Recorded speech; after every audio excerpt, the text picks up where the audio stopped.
Hello guys, good morning. நான் உங்கள் Mohammed. Welcome to AMM trading FFA. நம்ம சேனலை தொடர்ந்து சப்போர்ட் பண்ணுற அனைத்து நிறுவனங்களுக்கும் நன்றி. இதே ஆதரவு வைப்பேன் கொடுப்பேன் நம்புகிறேன். ஸோ இன்றைக்கி 2 டிசம்பர் இல்லையா, டியூஸ்டே, நிஃப்டியோட எக்ஸ்பெரி. ஸோ நம்ம இனிமேல் எக்ஸ்பெரி மட்டும் வீடியோ போடலாம் அப்படின்னு ஐடியா பண்ணியிருக்கேன்.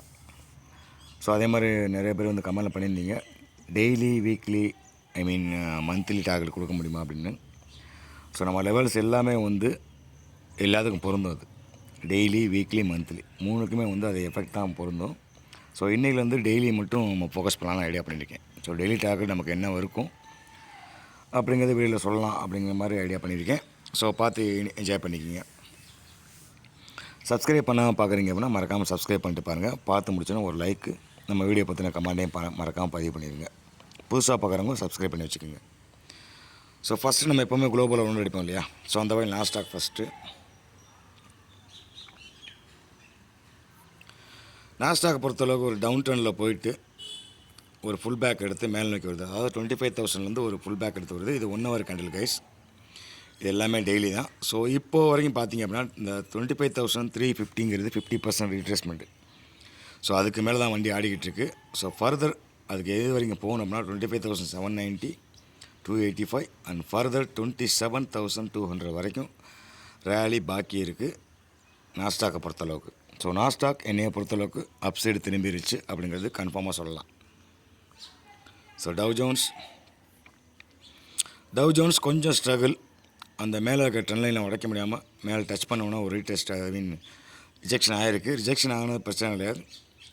அந்த 50% ரீட்ரேஸ்மெண்ட்டை தள்ளி வந்துருச்சு. ஸோ அடுத்து 61.8 வாங்கில ஃபிப்னாச்சி அந்த 47,000 தான் ஃபைனல் ஹோப்பு. பட் அது வரைக்கும் போகுமா அப்படிங்கிறது கொஞ்சம் டவுட்டு. பட் அங்கே வந்துச்சு அப்படின்னா கொஞ்சம் சிறப்பாக இருக்கும். ஏன் அப்படின்னா கண்டிப்பாக இந்த இடத்துல சப்போர்ட் எடுத்துகிட்டு ஒரு ஸ்ட்ராங் சப்போர்ட் எடுத்துகிட்டு போயிட்டாங்கன்னா நல்லாயிருக்கும். இடையிலே சப்போர்ட் எடுத்தாங்க அப்படின்னா இடையில சப்போர்ட் எடுக்கிற மாதிரி அந்த இடத்துல பாசிபிலிட்டிஸ் இருக்குது கைஸ். இது 1 ஹவர் கணக்கு இல்லையா. ஸோ இந்த இடத்துல சப்போர்ட் எடுக்க பாசிபிலிட்டிஸ் இருக்குது 200 பார்க்கலாம். அதுக்கு என்ன காரணம்னா டவ் ஜோன்ஸை விட நாஸ்டாக் பாசிட்டிவ் மூவ்மெண்ட்டில் இருக்கிறனால டவ் ஜோன்ஸை கீழே விடாமல் கொஞ்சம் தாக்கு பிடிச்சி நிற்கிது வண்டி. ஸோ கண்டிப்பாக இதுவும் பவுன்ஸ் பேக் கொடுக்கும் அப்படிங்கிறது என்னோடய எக்ஸ்பிரஷனாக இருக்குது. பார்க்கலாம். ஸோ குளோபலை பொறுத்தளவுக்கு Nasdaq strong upside, tau Jones medium upside. அது எப்போ 47,400 மேலே போகுதோ 410 47,410 மேலே போனதுக்கப்புறம் தான் டவ் ஜோன்ஸ் அப்சைடு மூவ்மெண்ட் ஆகும். இல்லை அப்படின்னா ஸ்ட்ரெயிட்டாக 47,000 வர்றதுக்கு பாசிபிலிட்டிஸ் இருக்குது.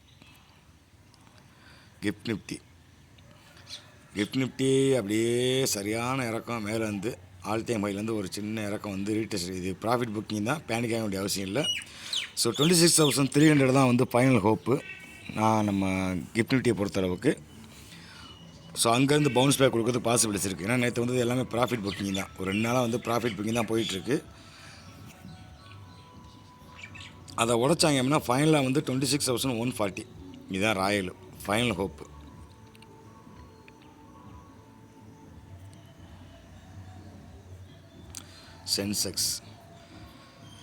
சென்செக்ஸும் அதே தான். நேற்றும் ஒரு செல்லிங் ப்ரெஷர், முந்தானத்து நல்ல ஒரு selling pressure, new all time ஹைலேருந்து. ஸோ இது அப்படியே கீழே போயிருமானா கண்டிப்பாக கிடையாது. 85,450 500 இருக்குல்ல, 85,450 to 85,360 இந்த ரேஞ்சு ஸ்ட்ராங் வால். அதை உடைக்க முடியாது. நீங்களே பார்க்கலாம். 1 ஹவர் கண்டில் 1 2 3 4 5 ட்ரிப் இங்கே பாருங்க, கரெக்டாக தெரியுதா. ஸோ அந்த இடத்துல தான் நிற்கிது வண்டி. ஸோ இன்றைக்கி ஒரு கேப் டவுனாக கேப் அப்பாங்கிறது ஒரு சின்ன கன்ஃபியூஷன் இருக்குது கைஸ். ஏன்னா நேற்று மார்க்கெட்டை முடிக்க போகும்போது ஒரு 30 பாயிண்ட்ஸ் கேப் அப்பில் இருந்தாங்க. 60-70 பாயிண்ட்ஸ் ட்ராலி ஆச்சு. ரேலி ஆகிட்டு மறுபடியும் கீழே ஒரு 30 பாயிண்ட்ஸ் 35 பாயிண்ட்ஸில் கேப் அப் கொடுக்குற மாதிரி முடிச்சிருந்தாங்க. பட் மார்னிங்கில் கேப் அப்பில் தான் ஓப்பன் ஆச்சு. கிஃப்ட் நிஃப்டியை பொறுத்தளவுக்கு ஓப்பன் ஆகி மறுபடியும் அங்கே ஒரு சின்ன ஒரு செல்லிங் ப்ரெஷர் ஆகுது. ரொம்ப நல்லா ஒரு 30 பாயிண்ட்ஸ் தான். ஸோ எனக்கு தெரிஞ்சு ஃப்ளாட் டு பாசிட்டிவ் ஓப்பனிங் கிடைக்கிறதுக்கு பாசிபிலிட்டிஸ் இருக்குது. அது நல்லாயிருக்கும்னு நினைக்கிறேன். பார்க்கலாம். ஸோ நிஃப்டியும் நல்ல ஒரு செல்லிங் ப்ரெஷருக்கு அப்புறம் நிஃப்டி சென்செக்ஸ் ரெண்டும் ஒரே மாதிரி தான் போவாங்க. அதே மைண்டில் வச்சுங்க. ஸோ இப்போ நிற்கிது பார்த்தீங்களா மார்க்கெட்டு 122. இந்த 137 தான் ஃபைனல் ஹோப்பு. ஓவராலாக ஸ்ட்ராங் சப்போர்ட்னு பார்த்தீங்கன்னா 84ம் 29ம் வெரி ஸ்ட்ராங். இது எல்லாமே இன்ட்ராடேக்குரியது தான். ஸோ 26,000 பிரேக் பண்ணுறது ரொம்ப ரொம்ப ரொம்ப அரிதான விஷயமா இருக்கும் அப்படிங்கிறது என்னோடய எக்ஸ்பிரஷனாக இருக்குது. அதுக்கு ரீசன் நாஸ்டாக்கும் ஃபுல் பேக் கொடுத்துருச்சு, டவ் ஜோன்ஸும் ஃபுல் பேக் கொடுக்குது. கிஃப்ட் நிஃப்டியும் கொஞ்சம் மைல்டு செல்லிங் ப்ரெஷரில் இருக்குது. அதுவும் இல்லாமல் கோல்டு இறங்க ஸ்டார்ட் பண்ணிடுச்சு, க்ரூடு ஏற ஆரம்பிச்சிருச்சு. ஸோ இது எல்லாமே வந்து மிக்சடில் இருக்குது. அதனால் வந்து இன்றைக்கி மார்க்கெட் ஓப்பன் பண்ணதுக்கப்புறம் தான் நம்மளால் வந்து டிசிஷன் எடுக்க முடியும். ஒருவேளை கால் சைடு ஹோல்டிங்கில் வச்சுருந்தீங்க அப்படின்னா கொஞ்சம் வெயிட் பண்ணுங்கள், இன்றைக்கி எக்ஸ்பைரி வேறு. ஸோ எனக்கு தெரிஞ்சு இந்த 310 கிராஸ் பண்ணால் மட்டும்தான் ஃபர்தர் வந்து அப்சைடு போகும், அதில் எந்த மாற்றமும் இல்லை. 26,300 ஸ்ட்ராங் ரெசிஸ்டன்ஸாக ஒர்க் அவுட் ஆகிருக்கு, நேற்று வரைக்கும் ஸ்ட்ராங் பண்ணியிருக்காங்க. ஸோ ஒன்ஸ் அதை ப்ரீச் பண்ணிச்சுன்னா ஸ்ட்ரெயிட்டாக 500 தான், அதில் எந்த மாற்றமும் இல்லை. ஸோ இன்றைக்கி ஒரு சின்ன சப்போர்ட் எடுத்துகிட்டு அதுக்கப்புறம் பவுன்ஸ் பேக் கொடுத்துச்சு அப்படின்னா நல்ல ஒரு ரேலியாக இருக்கும் இன்றைக்கி. ஸோ நேற்று சைடு வேஸ்லேயே முடிச்சாங்க இல்லையா. ஸோ இன்றைக்கி ஒரு பெரிய ரேலி எதிர்பார்க்கலாம் அப்படிங்கிறது என்னோடய எக்ஸ்பெக்டேஷன் இருக்குது. அது 26,000க்கு போவாங்களா இல்லையாங்கிறது வந்து ரொம்ப ரொம்ப ரொம்ப ரொம்ப டவுட்டான விஷயம். ஏன்னா 26,000 ஆல்ரெடி ஸ்ட்ராங் பண்ணியிருக்காங்க கால் சைடில். அதே மாதிரி 26,300 வந்து புட் சைடு கொஞ்சம் ஸ்ட்ராங் பண்ணியிருக்காங்க. எங்கேயாவது ஒரு சின்ன வீக்னஸ் கிடச்சிச்சு அப்படின்னா வண்டி பட்டையை கிளப்பி மேலே நோக்கி போக ஆரம்பிச்சிடும். அதே மாதிரி கால் சைடு வீக்னஸ் கிடச்சிச்சு அப்படின்னா சல்லுன்னு கீழே வந்துடும் 26,080. பட் 26,000 கம்பல்சரி பிரேக் பண்ண மாட்டாங்க, அதில் எந்த மாற்றமும் இல்லை. ஸோ அதை மைண்டில் வச்சுக்கோங்க. பேங்க் நிஃப்டியும் பார்த்துக்கலாம் அப்படியே. ஓகே, பேங்க் நிஃப்டியை பொறுத்தளவுக்கு இதுதான் லெவல்ஸ். தலைவரும் 59,500 லாஸ்ட்டு, சரியா. ஓவரால் லாஸ்ட்டுன்னு பார்த்தீங்கன்னா 360, 59,300 தான் லாஸ்ட்டு. அதை ப்ரீச் பண்ணால் தான் ஃபர்தர் வந்து ஒரு 300 பாயிண்ட் கீழே விழுகும், அது வரைக்கும் கீழே விழுக மாட்டாங்க. ஸோ ஆல்ரெடி ரிஜெக்ஷன் ஆகிருக்கு தெரியுதா. பேங்க் நிஃப்டி பாருங்களேன், இந்த கேண்டிலேருந்து பாருங்கள் 1 2 3 4 5, இந்த 5 1 ஒரு கேண்டிலையும் பாருங்கள், ரிஜெக்ஷனை பாருங்கள். ஃபஸ்ட்டு ஒரு ரிஜெக்ஷன் சின்ன பாடியோட, அடுத்து ஒரு பாசிட்டிவ், அடுத்து ஒரு டோஜி, அடுத்து பெரிய பாடியோட பெரிய விக்கோட ஒரு ரிஜெக்ஷன். அதாவது கீழே வந்துச்சு அப்படின்னா கீழே வர விட மாட்டேன்னு அப்படின்னு அடித்து பிடிச்சி நேற்று 1 ஹவரில் பிடிச்சிருக்காங்க. அடுத்த லாஸ்ட் 1 ஹவரும் இறக்கிறதுக்கு முயற்சி பண்ணி தோற்று தான் போனாங்க செல்லர்ஸ். ஸோ 59,860 இருக்கு இல்லையா, அதாவது 59,900 வச்சுக்கோங்க. அதுக்கு மேலே ட்ராவல் கொடுத்தா மட்டும்தான் பேங்க் நிஃப்டி ஃபர்தர் மேலே போகும். பட் இந்த கேனில் வச்சு பார்க்கும்போது மேல் நோக்கி போகிறதுக்கு பாசிபிலிட்டிஸ் அதிகமாக தான் தெரியுது. ஸோ பையிங் ப்ரெஷர் கொஞ்சம் ஸ்ட்ரகிள் பண்ணுது, மேலே விக்கு கம்மியாக தான் இருக்குது, மேலே பாடி மட்டும் தான் ஸ்ட்ராங்காக இருக்குது. ஸோ 59,800க்கு மேலே போனதுக்கப்புறமே கண்ணை மூடி என்ட்ரி எடுத்துடலாம். மேபி 60,000 வரைக்கும் ரீச் ஆகும் பேங்க் நிஃப்டியை பொறுத்தளவுக்கு. ஸோ பேங்க் நிஃப்டி மூவ்மெண்ட் கொடுத்துட்டாங்க அப்படின்னா ஃபர்தர் நம்ம நிஃப்டியும் வந்து ஆஸ் யூஸ்வல் ஃபாலோ பண்ண ஆரம்பிச்சுங்கிறது உங்கள் எல்லாத்துக்குமே தெரியும். So last but not least gift Nifty எந்த மாதிரி போயிட்டுருக்குன்னு பார்த்துட்டு போயிடலாம். ஸோ கிஃப்ட் நிஃப்டியும் பாருங்கள், 1 ஹவர் கேண்டில் தான், இன்னும் ஒரு ½ அன் ஹவர் இருக்குது. 300 ஸ்ட்ராங்காக சொல்லியிருந்தேன் இல்லையா, 300 கிட்ட வந்தோடனே ஒரு ரிஜெக்ஷன் ஆகுது. ஸோ நமக்கு எப்போ வரணும் அப்படின்னா இந்த 335 இருக்கு இல்லையா, இந்த 335 360 இது ரெண்டுக்கு மேலே கிஃப்ட் நிஃப்டி ட்ராவல் பண்ணிட்டாங்க அப்படின்னா நமக்கு ஃபர்தர் வந்து அப்சைட் மூவ்மெண்ட் சிக்னல் கிடச்சிரும், க்ரீன் சிக்னல் கிடச்சிரும். அதுக்கப்புறம் ஒரு டபுள்யூ பேட்டர்ன் மாதிரி ஃபார்ம் ஆகுது. இப்போ டபுள் பாட்டம் எடுக்கிற மாதிரி தான் தெரியுது. ஸோ டபுள் பாட்டம் எடுத்தாங்கன்னா இதோட எண்டிங் பாயிண்ட் 26,550 555 இருக்குது. அதாவது இதை கால்குலேட் பண்ணி பார்த்தோம் அப்படின்னா நம்மளோட மார்க்கெட், அதாவது நம்மளோட ஸ்பாட் எது வரைக்கும் போகலாம் அப்படின்னா 350, இன்றைக்கி 310க்கு மேலே க்ளோஸ் கொடுக்குறதுக்கும் பாசிபிலிட்டிஸ் இருக்குது பேஸ்ட் ஆன் இப்போ இருக்க மூமெண்ட்டை வச்சு. இப்போ மணி 7:53 ஆகுது. ஸோ காலையிலேருந்து மார்னிங்லேருந்து லைட்டாக ஒரு செல்லிங் ப்ரெஸ்ஸில் தான் போயிட்டுருக்காங்க. எல்லா கேண்டிலுமே பெருசாக வைக்கிறாங்க பாருக்கு, தெரியுதா. பட் இந்த கேண்டில் இன்றைக்கி ஓப்பன் ஆன, இப்போ காலையில் ஓப்பன் ஆன கேண்டில் வந்து ரிஜெக்ஷனோட வந்து ஒரு பாடி டெவலப் ஆகிட்டுருக்கு. ஸோ அது எப்போ நம்ம கன்ஃபர்மேஷன் கிடைக்கும் அப்படின்னா ஒரு 8:30க்கு முன்னாடி 350க்கு மேலே ட்ராவல் பண்ணிட்டாங்க அப்படின்னா வேலை முடிஞ்சிருச்சு. ஃபர்தர் அப்சைடு மட்டும்தான் போகும் அப்படிங்கிறது கன்ஃபார்மாக இங்கேயே கிடச்சிருச்சு நமக்கு. ஸோ 8:30 வரைக்கும் வெயிட் பண்ணுவோம். 8:30க்கு மேலே நம்ம மார்க்கெட்டுக்குள்ளே ட்ராவல் பண்ணிடுவோம் இல்லையா. ஸோ இன்றைக்கி மார்னிங் 8:30 AM முன்னாடி கிஃப்ட் நிஃப்டி 355, அதாவது 360 இந்த லைன் இருக்கு இல்லையா, இந்த 362 கிராஸ் பண்ணிடும் அப்படின்னு நினைக்கிறேன். பண்ணிருச்சு அப்படின்னா no more issues, further upside போக ஆரம்பிச்சிடும். பட் ஸ்டார்டிங்கில் என்ன நடக்கும் அப்படின்னா நேற்று செல்லிங் ப்ரெஷரோட முடித்தாங்க இல்லையா. நிஃப்டியை பார்ப்போம். நிஃப்டிலையும் ரிஜெக்ஷன் ஆகிருக்கு பாருங்கள், செல்லிங் ப்ரெஷரோட முடித்தாங்க. இருந்தாலும் பையிங் ப்ரெஸ் ஸ்டார்ட் ஆகுது எங்கேயா அப்படின்னா 26,100லேருந்தே வந்து ஃபுல் பேக் கொடுத்து வண்டியை தூக்க ஆரம்பிச்சிட்டாங்க. அதுக்கப்புறம் 150க்கு கீழே போக விடல வண்டியை. ஸோ இப்போ இதுலேருந்து என்ன தெரியுதுன்னா 120 to 150ங்கிறது கொஞ்சம் ஸ்ட்ராங்கு, அந்த இடத்த உடைக்கிறது கொஞ்சம் ஸ்ட்ரகிளான விஷயந்தான் செல்லரை பொறுத்தளவுக்கு. ஸோ இந்த இடத்துலேருந்து பவுன்ஸ் பேக் ஆகும் அப்படிங்கிறது என்னோடய எக்ஸ்பெக்டேஷனாக இருக்குது. ஸோ ஃபைனல் ஹோப்பு நேற்றோட லோ தான் 120. எஸ் 120 to 150 ரவுண்ட் ஃபிகராக சொல்லணும் அப்படின்னா 26,100 மைண்டில் வச்சுங்க. அதை உடைக்கும் பட்சத்தில் தான் அடுத்து 26,000 நோக்கி வண்டி ட்ராவல் பண்ணும். அந்த 84ங்கிறது தான் 100. ஓகேவா? ஸோ எனக்கு தெரிஞ்சு இந்த செல்லிங் ப்ரெஷர் நேற்று வந்து பையிங் ப்ரெஷரோட முடிஞ்சிருக்கு. அதாவது ஒரு candle first 1 hour, last 1 hour இருக்கு இல்லையா, இந்த 1 மணிக்கு மேலே 2 மணி, அந்த 1 ஹவர் கேண்டில் பார்த்தீங்கன்னா ஒரு நல்ல ஒரு ஃபுல் இறக்கம், அப்படியே ரீடெஸ்ட்டு 50%. எங்கேருந்து எது வரைக்கும் இறங்கினாங்களோ அதுலேருந்து அப்படியே 50% வந்து ரெக்கவரி ஆகிருக்கேன். தெரியுதா? ஃபுல்லாக ரெக்கவரி மூலம் தான் இருக்குது. பட் பாடி வந்து இன்னும் மேல் நோக்கி போய் க்ளோஸ் பண்ணலை.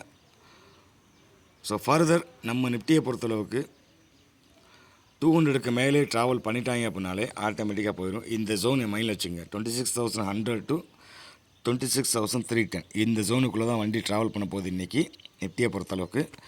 ஸோ ஃபர்தர் மேல் நோக்கி போகிறதுக்கு தான் பாசிபிலிட்டிஸ் அதிகம். ஏன்னா ஆல் டைம் ஹைக்கு மேலே டச் பண்ணிட்டு கீழே வந்திருக்காங்க இல்லையா. இன்னும் ஒரு ஃப்ரெஷ்ஷாக ஆல் டைம் ஹை புதுசாக ஒன்றும் கொடுக்கல. அது புதுசானா நேற்று 310 கொடுத்தாங்களப்பா, அது என்னப்பா அப்படின்னு கேட்காதீங்க. இது வந்து ஆல் டைம் ஹை கிடையாது. Once all time high reach பண்ணிட்டாங்கன்னா ஒரு மினிமம் ஒரு 2% தான் கையில் கொடுக்கணும். மேலே ஒரு 1% 2% மேலே வந்து ஃபுல் பேக் கொடுக்கணும். அதாவது 535 அது வரைக்குமாவது ட்ராவல் பண்ணணும். அப்போ தான் வந்து ரியல் ஆல் டைம் ஹை ரேலியாக இருக்கும் அது. ஸோ அது இன்றைக்கி எதிர்பார்க்கலாமா அப்படிங்கிறது என்னோடய எக்ஸ்பிரஷனாக இருக்குது. பார்க்கலாம். குளோபல் அதுக்கேற்ற மாதிரி சப்போர்ட் பண்ணிச்சு அப்படின்னா நல்லாயிருக்கும். ஃபைனலாக கோல்டை பார்த்துட்டு போயிடலாம். கோல்டு தெரியுதா? கோல்டு ஆல்ரெடி வந்து ஒரு ட்ரெண்ட் லைனுக்கு மேலே அந்த சேனலோட டாப்பில் டச் பண்ணிட்டு கீழே வருது. ஆட்டோமேட்டிக்காக வந்து 40,075 அதை நோக்கி வர ஆரம்பிச்சிருச்சு. ஸோ ஆல்மோஸ்ட் 200 பாயிண்ட்ஸ் வந்து டவுன் ஆக வேண்டிய பாக்கி இருக்குது. ஸோ ஒன்ஸ் கோல்டு 200 பாயிண்ட்ஸ் இறங்குது அப்படின்னா பேங்க் நிஃப்டி பட்டையை கிளப்பும். அப்படி பேங்க் நிஃப்டி பட்டையை கிளப்புச்சு அப்படின்னா அதில் இருக்க HDFC பேங்க்கும் all the banks are will be high. அதாவது எல்லா பேங்க்கும் வந்து மேலே போகுது அப்படின்னா எல்லா பேங்க்கோட மெயின், அதாவது HDFC பேங்க் வந்து டாப் டக்கர் இல்லையா நிஃப்டியை பொறுத்தளவுக்கு. ஸோ அதுவும் மேல் நோக்கி போகும். ஸோ கோல்டு இறங்க ஆரம்பிச்சிருக்கு, அது ஒரு ப்ளஸ்ஸான நியூஸு. ஸோ அது ஃபால் ஆகும்போது நம்மளோட மார்க்கெட் ஆட்டோமேட்டிக்காக ரைஸ் ஆகும் அப்படிங்கிறது என்னோடய எக்ஸ்பெக்டேஷனாக இருக்குது. அது பத்தாவதுக்கு க்ரூட் ஆயில். க்ரூட் ஆயிலும் வந்து 1 ஹவர் கேண்டிலில் ஒரு சிக்ஜாக் மாதிரிலாம் போயிட்டுருக்காங்க. அவனும் சேனலோட டாப்பில் தான் நிற்கிறான். ஒன்ஸு க்ரூட் ஆயில் வந்து இந்த 59,095 அதாவது 60 அதுக்கு மேலே ட்ராவல் கொடுத்தா மட்டும்தான் ஃபர்தர் 62 வரைக்கும் போகும். இன்கேஸ் கீழே வந்தாலும் இதுதான் அவனுக்கு வந்து மேஜர் சப்போர்ட்டாக இருக்கும். 59.10. ஓகே, அதாவது 59.10னா நம்ம மார்க்கெட்டோட கம்பேர் பண்ணும்போது எங்கே நிற்கும்?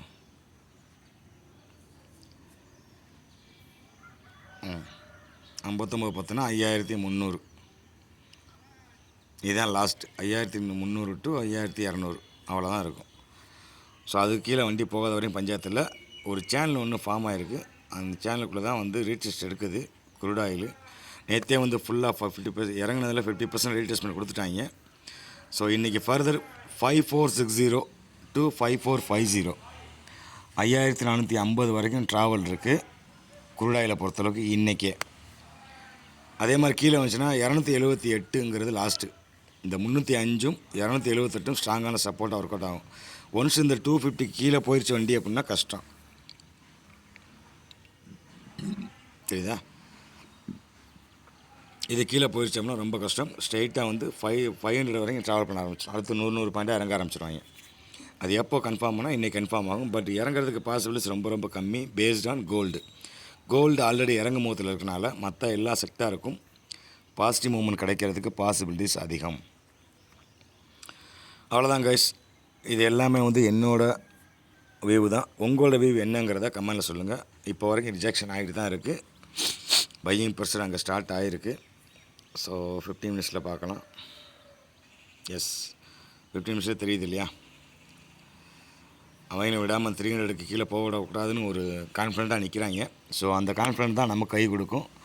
ஸோ இன்றைக்கி ஓப்பன் பண்ணவுடனே நேரத்தோட செல்லிங் ப்ரெஷருக்காண்டி மறுபடியும் செல் ஆகும் அப்படின்னு நினச்சிங்க அப்படின்னா அது ராங்கான ஸ்டேட்மெண்ட்டாக இருக்கும். ஓப்பன் ஆகும்போது வேணால் வந்து ப்ரீமியம் கரையலாம் தவிர்த்து மற்றபடி ப்ரீமியம் கரைக்கிறதுக்கு இன்றைக்கி பாசிபிலிட்டிஸ் ரொம்ப கம்மி. அதுவும் எஸ்பெஷலி கால் சைடு ப்ரீமியம் கரைக்கிறதுக்குங்கிறது முடியாத செயல் இன்றைக்கி. இன்கேஸ் அதை கரைச்சாலும் மீண்டும் அதே ரேஞ்சுக்கு கொண்டு போகிறதுக்கும் பாசிபிலிட்டிஸ் அதிகம். ஸோ ஓவராலாக ஸ்டேட்மெண்ட் பார்த்தீங்கன்னா கால் சைடு ஃபோக்கஸ் பண்ணுறது சேஃப் ஜோன் அப்படின்னு தோணுது. அதாவது 26,000 கால், அதை மைண்டில் வச்சுக்கோங்க. 26,000 கால், 26,500 புட்டு, இது ரெண்டையும் மைண்டில் வச்சுக்கோங்க. இது ரெண்டும் தான் வந்து இன்றைக்கி வந்து ஜாக்பாட் அடிக்கும். ஸோ அது அந்த அளவுக்கு ப்ரீமியம் உங்கள்கிட்ட வாங்குற அளவுக்கு காசு இருந்தால் மட்டும் உள்ளே வாங்க. மற்றபடி இடையில வந்து இந்த 26,200 300 இந்த மாதிரிலாம் போனீங்க அப்படின்னா அது ப்ரீமியத்துக்கு ஏற்ற மாதிரி கரைய தான் வாய்ப்பு இருக்குது. அப்படி கரைஞ்சிச்சு அப்படின்னா கூடிய விரைவில் வெளியே வந்துடுங்க. உங்களுக்கு போதுமான அளவு ப்ராஃபிட் எடுத்துகிட்டு வெளியே வந்துடுங்க. ரொம்ப நேரம் ஹோல்டு பண்ணிங்க அப்படின்னா மாட்டிக்கொள்வீர்கள். எனிஹவ் கைஸ், தேங்க்ஸ் ஃபார் வாட்சிங். நம்ம சேனல் ஒன்றுமே வந்து நிறைய பேர் சப்ஸ்கிரைப் பண்ணாங்க பார்த்துக்கிட்டு இருக்கீங்க. ஒரு சப்ஸ்கிரைப் பண்ணி தட்டி விட்டு பார்த்தீங்கன்னா கண்டிப்பாக நம்ம டெய்லி வீடியோ போட ஆரம்பிச்சிருவோம் பழைய மாதிரி. இல்லை அப்படின்னா இந்த மாதிரி தான் என்றைக்காவது ஒரு நாள் வீடியோ போடுவோம். அதையும் பார்த்துங்க. சப்ஸ்கிரைப் பண்ணுங்கள், லைக் பண்ணுங்கள், நம்ம வீடியோ பார்த்தீங்கன்னா கமெண்ட் பண்ணுங்கள். இல்லை உங்களுக்கு ஏதாவது அனலைஸ் பண்ணணும் அப்படின்னா அதையும் சொல்லுங்கள், நம்ம கண்டிப்பாக பண்ணுவோம். எனிஹவ் கைஸ், தேங்க்ஸ் ஃபார் வாட்சிங். நான் உங்கள் முகமது. இது உங்கள் ஏஎம் ட்ரேடிங் FFA சேனல். மறக்காமல் ஒரு லைக், ஒரு சப்ஸ்கிரைப், ஒரு ஷேர், அப்படியே இந்த வீடியோ பார்த்தீங்கன்னா கமெண்ட். Thank you guys.